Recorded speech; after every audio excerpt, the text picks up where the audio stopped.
sales is the most lucrative skill in the world, period. The problem is most sales advice out there today is outdated, cheesy, and can even keep you from getting the deals that can make all the difference in your career.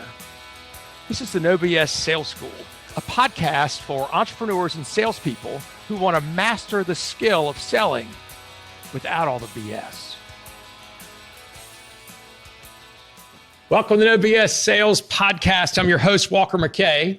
I've got a really great guest today, and I can't wait to introduce you to her. Her name is Liz Wendling, and Liz and I are going to talk today about a lot of the BS that's in sales that people talk about that's the truth, and it just ain't so. What I love about Liz is that she is to the point, direct, and absolutely no BS, and I can't thank Jordana Zeldin enough for introducing us. I feel like Liz is my new best friend.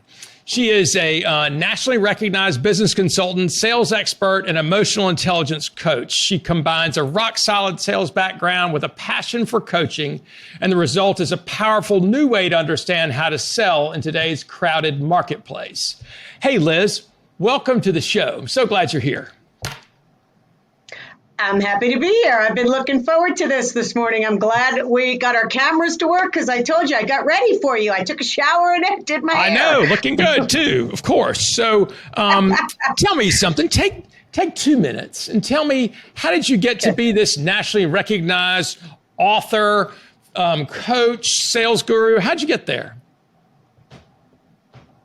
Well, it started about 3 decades ago. Hard to believe, but it really is that long. Yeah. I had my very first sales job in New York City. I was living and working in Manhattan at the time, but I was working for an advertising agency and took a part-time job at a health club. And they sent me to killer sales training school where it was all about get the sale, sign the contract, just get somebody to sign up. And that's where I learned about that old school traditional selling. But that's the way it was back then. There wasn't anything else. So I just did what I was told. But even back then, I knew it didn't fit me. It didn't feel right. I didn't like it. Even though I did it and I was good at it, I knew there was something else behind the scenes. So fast forward, I don't know, about 15 years ago when I started my own business, I had the chance to be able to do sales differently, teach sales differently. And I've been on a mission with even myself, changing my sales approach, my language, my process. I took a look at the old school stuff and retooled it and turned it into the stuff that people actually not only appreciate today, but they notice. They notice that there's something different about you that doesn't sound like the last couple of people I talked to. And it truly is about the approach and the language that we use. And when we drop the BS and this crap from the past and step into the world of now, not what we used to do, what we need to do today, that's where people can change their results forever. Oh my God, Liz, you're singing my song, speaking my tune. It's very refreshing to hear that. And, you know, it's me too. I got into sales 30 years ago, and it was about pressure. It was about features and benefits. It was making people feel stupid if they wouldn't make a change. And yes. I always thought I was great at sales. Well, what it really meant was I talked too much and at the time put pressure on people. And my results sucked. So how great can you be when your results just suck? So how did you come up with this new way? What were the light bulbs that were going off in your head? I mean, what were some of the first things you adopted? Well, a couple of things that I noticed was that a lot of people sound just like their competition. Yeah. Their websites look the same. They're claiming the same benefits. They're claiming that we care, we put you first, we're the best, we're this. And you go to another website and they're all saying the same exact thing. So who's telling the truth?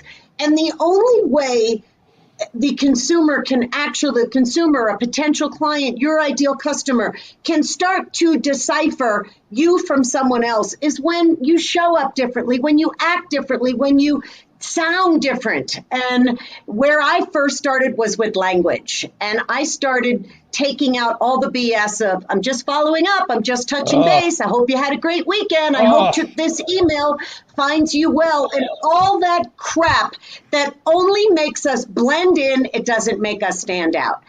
And for me, it was re-engineering a lot of that language. All right, if I don't want to say just following up, what can I say? What will get someone's attention? I teach my clients to take out, hope you're having a great day. How are you? Hope all is well.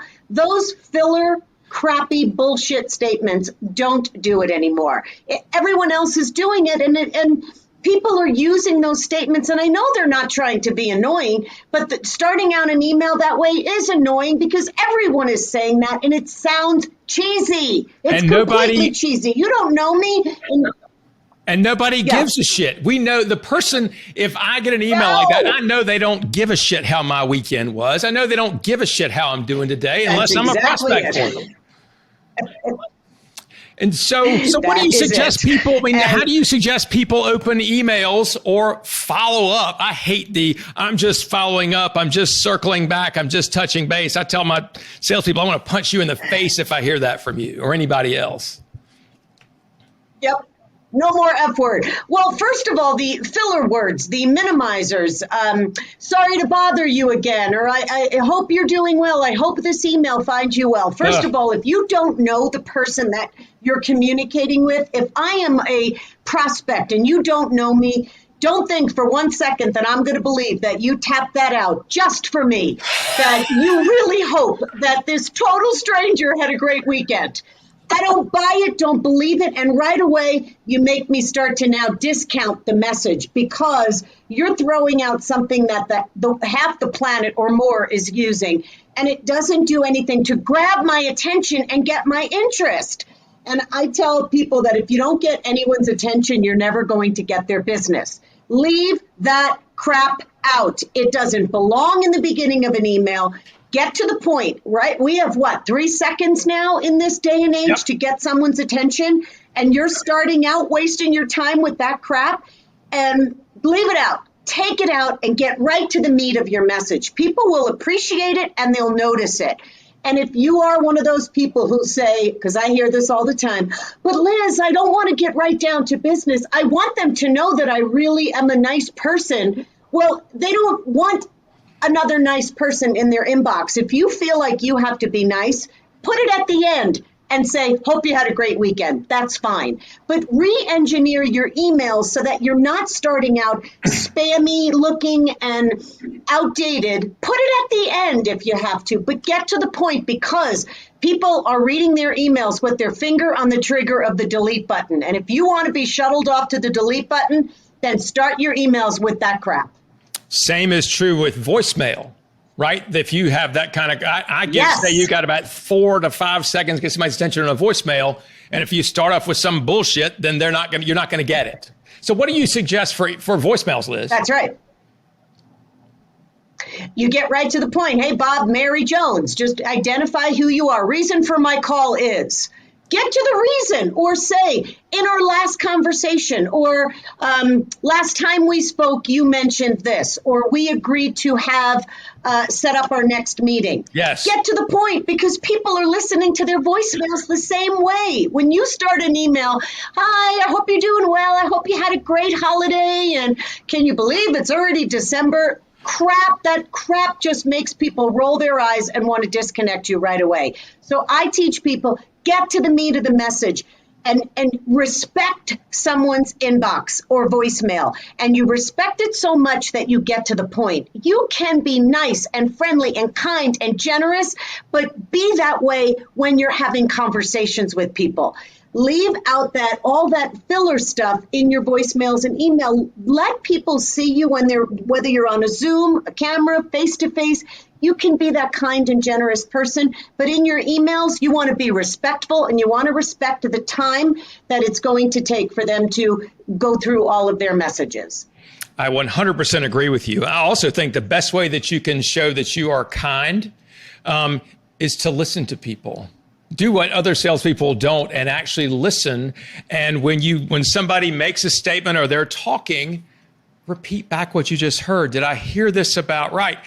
You don't have to offer to mow somebody's lawn for them to think that you're kind, right? Just paying attention and showing and being interested and asking questions without a lot of salespeople know you got to ask questions, but most of the time when the person is answering, they're already jumping with their next statement before the person gets to finish. Show how kind you are, that you listen, that you're paying attention, and that you want to help if you can. Right. And then use that information in a voicemail. Hey, Mary, last time we spoke, or in our last conversation, you mentioned that you were looking to do this, or I remember you telling me this.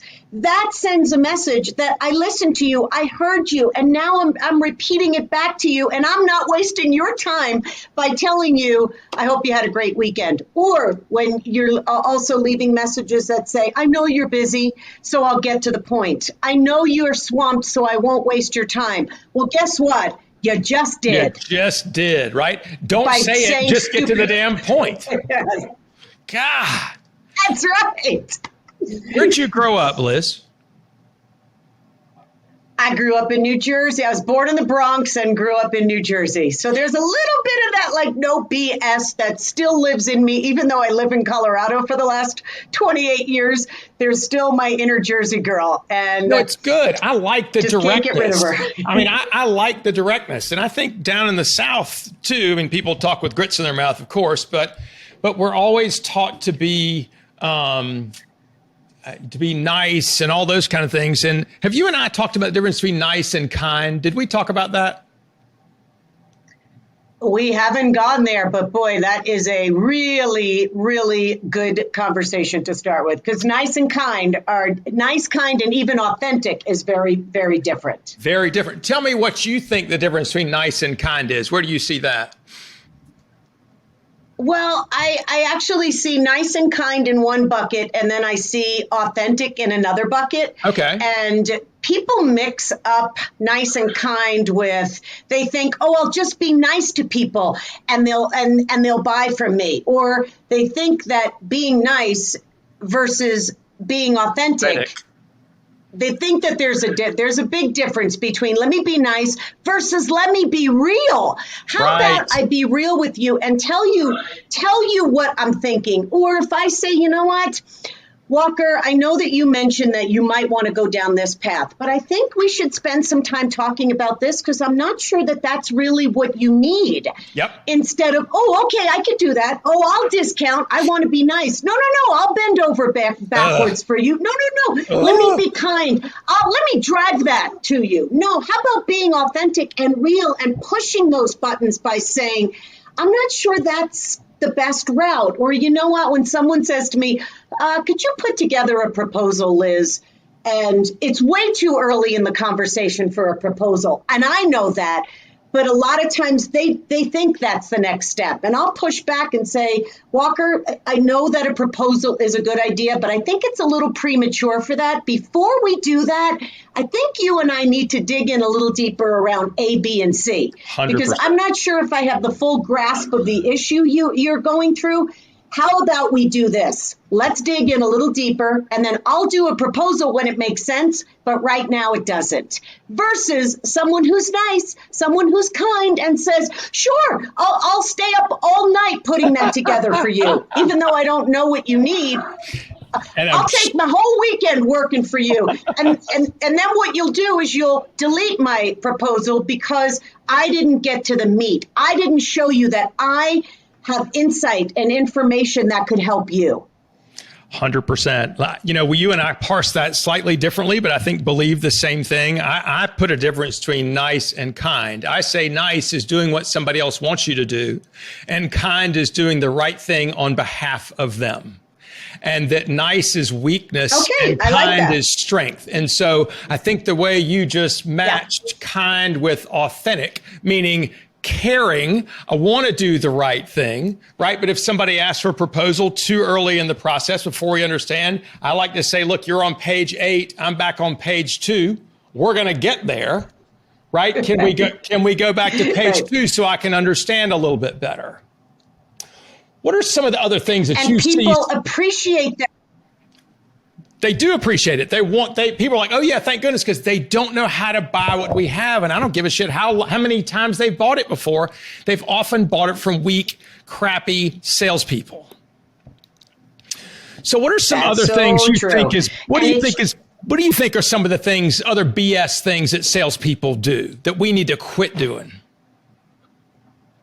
Oh, one of my favorites is we've all heard it. We all heard the mantra. I mean, it's been around for decades, and it's the people buy from people they know, like, and trust. I have heard it. You've heard it. Millions of people heard it. And we throw that out there like it actually means anything anymore. I could know you, I could like you, and I could trust you, but that doesn't mean I'm going to buy from you. That only gets you a ticket to the game. Know, like, and trust is awesome, but that outdated mantra must be updated. So I say now that people buy from people they know, like, and trust, and add value. I could like you, know you, and trust you, but if you don't bring me value, you are not getting my money. Sorry, that's the bottom line. Yes. You have to show me some sort of value. So know, like, and trust is 1980s and 90s, and now it's about value. There's so much competition now. So many people out there doing the same exact thing. How are you going to differentiate yourself if you're not bringing the value that's personal and relevant to me? And the way you know what value that is that they need is you've got to ask, right? That's our job, to figure out specifically not just the problem that somebody shares, but how does that impact them personally, and what do they see as a solution? Got to get those things out first before we share what ours is. That's among the ways we add value. Do you agree with me, or am I wrong there? Oh, completely agree. That's probably the best way. And then I tell people there are hundreds of other ways that you can do it that people don't realize actually tips the value scale. And I tell them that value can come in the way you show up for someone, the unique perspective that only you can bring, where someone goes, wow, I like her style, or I like the way he's talking to me. It's the experience you bring to the conversation. It's the wisdom you impart. Maybe it's how freaking funny you are in a conversation. Right. Maybe it's the way you emotionally connect with me and the way that I feel that this lady gets me. And it's your thoughtfulness, your kindness, your generosity in a way that I can feel because you're centered on me, not just because you want to be a nice person. Right on. And many other ways. Here's another bullshit thing that I hear all the time, and it often comes from sales leaders. Okay. And what they say to the young salespeople is, it's all about the relationship. It's all about, that's what you got to do, is go out there and make some of those relationships. Well, to somebody who's just getting started, that's not an actionable thing. And what a lot of people translate into is, can I go make friends? And then they waste a ton of freaking time with people who don't need more friends, right? And they're not doing it the right way, or they go hang out with people their age who can't make decisions. So that's right. And relationships are great, yes, but again, it's that mantra that gets thrown out there. But what is behind that? What does that really mean? Teach people how to create real relationships and next steps. Or should we stay in contact with each other, or is the last day you ever want to talk to me? We have to use a little bit of our intuition as well. You could meet someone, but through the conversation, if you're picking up on those wonderful, subtle clues, they're looking right through you and basically saying, I'm never going to buy from you, pal. Right. Get out of here. Where people just keep trying, or they think they had a great conversation with someone, but they weren't really relating and connecting to that other person and picking up those cues that say, I'm happy. And I'm happy with who I'm using, or, maybe we should talk in the future, but they're not picking up on the cues that they need to decipher. What should I do with this person? Is this a relationship that I want to cultivate, or am I just going to keep following up with them and annoying them? Annoying the hell out of them. There has to be that part where a professional goes into their own body and realizes, what's going on here? Does this feel right? as opposed to the place which is some of the worst real estate on the planet, is standing on Hope Island, hoping that this will be a different opportunity, right? Hoping that, boy, this time's going to be different. And yes, they said, get the hell out of my office, but maybe this time will be different. Or we don't hear the red flags, right? We don't hear the stuff until afterwards and go, That's oh right. yeah, they told me that this guy was their brother-in-law and they couldn't fire him. And we just ignore that shit. So, you work Yes. a lot with attorneys. Yes. You work a lot with attorneys. How did you find, I mean, do attorneys really have to sell? Every damn day. But most of them hate the word sales, resist the word sales. Now, not every practice area has to sell, but Right. the areas that I work in are divorce. A divorce attorney has to sell their firm, a bankruptcy firm. If I'm meeting with 3 other bankruptcy attorneys, then I want someone who can build value, knows how to communicate with me, knows how to show me how they can help me. They need to understand how the consumer makes decisions. And so I tell attorneys that I don't turn them into salespeople. I actually turn them into more human beings who know how to connect with another human being and show the value that you can provide to them that maybe the other firm down the street can't. It's about that connection. It's about the way you look at someone and communicate with someone, and also be able to talk about the value, handle objections, talk about money in a way that doesn't make you look like you're afraid of talking about money. Too many attorneys don't like admitting they make $450 to $800 an hour, but we have to talk about it. And Right. How do you do it in a way that doesn't turn someone off? Yeah. And how do, because we as the general public, when we got to go find an attorney, how the hell are we supposed to pick somebody? We can't tell their expertise other than reputation and then what our experience is when we walk in the door. Right. And so if there's a way that, That's right. and maybe you're going to have some low hanging fruits and people will refer to you, but then you're also going to have those ones that really are trying to decide. And that's where you really have to learn to sell, is the ones that maybe you don't have a personal Absolutely. connection, but you've got to create one there on the spot, and how you make them feel, right? Do they feel like they trust you? I don't think we Yes. have to tell. How often do you go to a doctor and they describe all of their pictures on the wall, all their certificates on the wall, and how smart they are? I find attorneys do that shit all the time. I'm certified in this, I'm certified in that. I've done, but nobody freaking cares. Shut up. They don't. That's not what they're buying. They're buying the human being first and the attorney second. And once they understand that I have to show up and be human with my soft skills, my human skills, my connecting skills, then they'll listen to you about how damn smart you are. But unless you give that to them first, they don't care. They don't give a crap. They'll listen. They'll shake their head. They'll say, thank you for the information, but they're never calling you back. And how I know this so much is I do law firm secret shopping. So law firms will actually hire me to do a Zoom call with, as a fake client, do a Zoom call with a divorce attorney so that I can assess exactly where they're losing money, where the connection was lost, where you didn't have the capacity to build trust and credibility with me. And then I report back to the managing partner, and 99 times out of 100, they hire me to fix it. But they don't know what to look for, so they need somebody like me to go in there and pretend I'm a real client to be able to pick that stuff out. It's amazing. The secret shopping stuff, I do some of that too. It is, you can really, there are not a lot of CEOs that know how bad their stuff is until you can go back and show them specifics. At that point, it's rough. But it's an extremely valuable tool That for is people it. to see, Yep. to absolutely see. You know what I've learned from you today, Liz, is, and it's just a reminder, right? It's the power of just being human, right? Of not having some kind of a happy sales face or all this bullshit filler stuff. Hope you're having a nice day, checking back, all that stuff. Just get to the damn point, be human, add value. I think that's absolutely super and critical.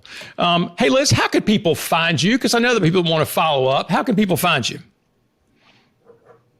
I can be found on LinkedIn at just Liz Wendling, or my website at lizwendling.com, or they can send me an email at liz@lizwendling.com. It's pretty easy. Just Google my name and you can find me anywhere. And even my books on Amazon as well. All right. So, and you spell Liz Wendling, Lizwendling. Wendling. That's Liz, it. what are your two books called? The last two books I wrote were The Heart of Authentic Selling, and the other book is a book for women called Sell Without Selling Your Soul. Love that.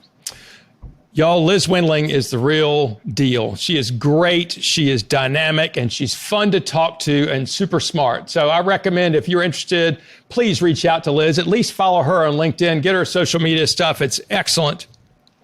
If you have not already subscribed to this podcast, please do subscribe. Give me 5 stars. Helps me rise up in the ranks so more people can hear. If you know somebody that needs to hear this, share the podcast with them. Tell them what you've heard. I appreciate you very much, No BS Sales Team. Thank you for listening and for sharing. Liz Wendling, you're a joy. Thank you so much for being on the show. I appreciate you very much.